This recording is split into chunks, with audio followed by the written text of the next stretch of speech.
When the defining moment comes, either you define the moment or the moment defines you. Either you define the moment, you decided that you're gonna not concern yourself with the naysayers, that you're not gonna concern yourself with what has happened or what hasn't happened, but you're gonna make the commitment to do what you've gotta do so that you can have a lifestyle that you've never experienced before. Or the moment defines you, and you decide to play it safe. In 20 years from now, you say to yourself, what if I would have taken a chance on myself? What if I would have stayed in the game? What if I would have kept making the phone calls? What if, and what if? The what if mentality is, this guy told me I was a 36th African-American Navy SEAL in Navy SEAL history in over 70 years. This guy told me there's only 35 African-Americans to ever be a Navy SEAL. He was pretty much telling me, you ain't got what it takes. I took that and said, what if I can be the 36th? But what if I could? What if I could pull off this miracle? How will I feel at the very end if I can defy all the odds? You're in a test of your will right now, because life says it has a little more test for you. You can look at your challenge with skill, and it will see it just as that. A challenge. Or you can look at your challenge with will. Those exceptional people who are uncomfortable with the times and rise to the challenge because they refuse to allow the chaos around them to determine the conqueror within them. I've never met anybody who was terribly creative or gifted or strong in leadership who was also comfortable. You must be willing to extend yourself to the limit with no guarantee of success.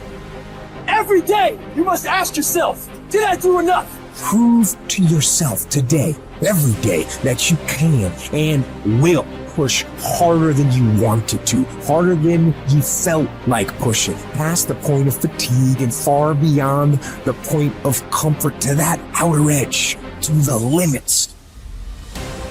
And on those points, there will be no compromise. Not now, not ever.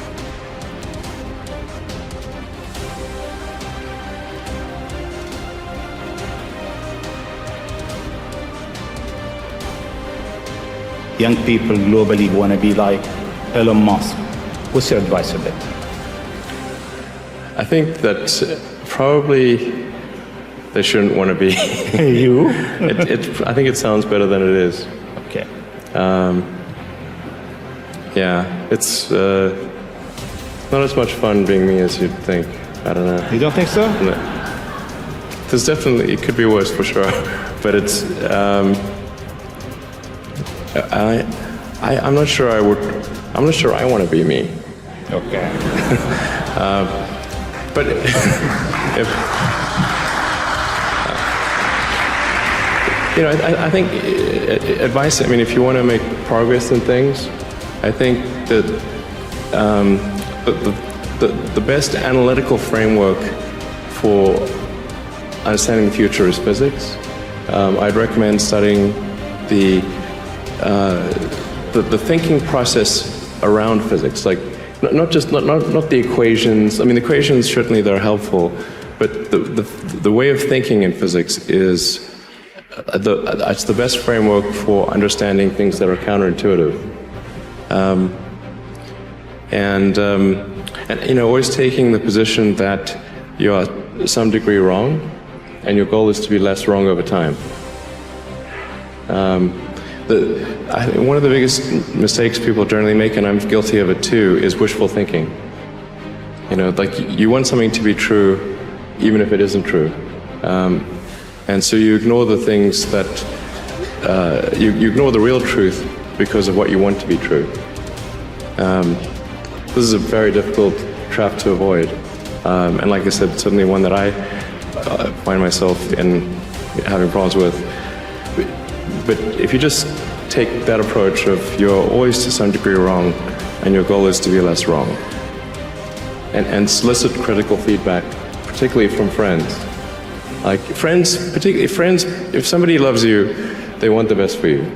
They don't want to tell you the bad things. So you have to ask them, and say, really, I really do want to know. and then they'll tell you.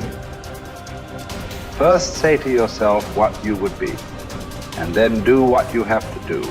Assemble your life, action by action, and be satisfied if each one achieves its goal. No one can keep that from happening. Action by action. If your soul be habitually in practice, you will plead and teach, listen and learn, investigate and meditate. What more is necessary? Does what's happened keep you from acting with justice, generosity, self-control, sanity, prudence, honesty, humility, straightforwardness, and all other qualities that allow a person's nature to fulfill itself? So remember this principle when something threatens to cause you pain. The thing itself was no misfortune at all. To endure it and prevail is great good fortune. I think failure is bad. I don't think it's good.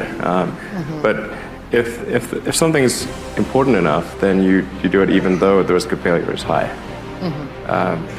And so I think my advice if somebody wants to start a company is they should bear in mind that the most likely outcome is that it's not going to work. And they should reconcile themselves to that strong possibility.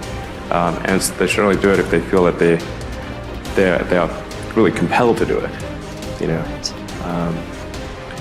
Because it's going to, the way starting a company works is like usually in the very beginning it's kind of fun, and then it's really hellish for a number of years. You talked about chewing glass.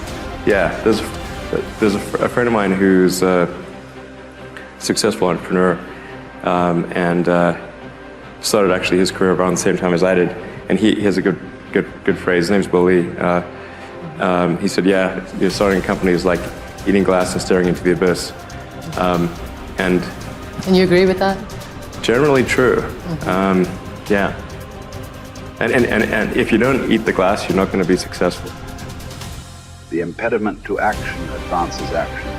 What stands in the way becomes the way. Believe it or not, obstacles can actually be the thing that propels you forward in your career, your relationships, and your life. Rather than getting shut down by all the stuff that pops up to block your path, learn to understand impediments as essential tools for achieving your goals.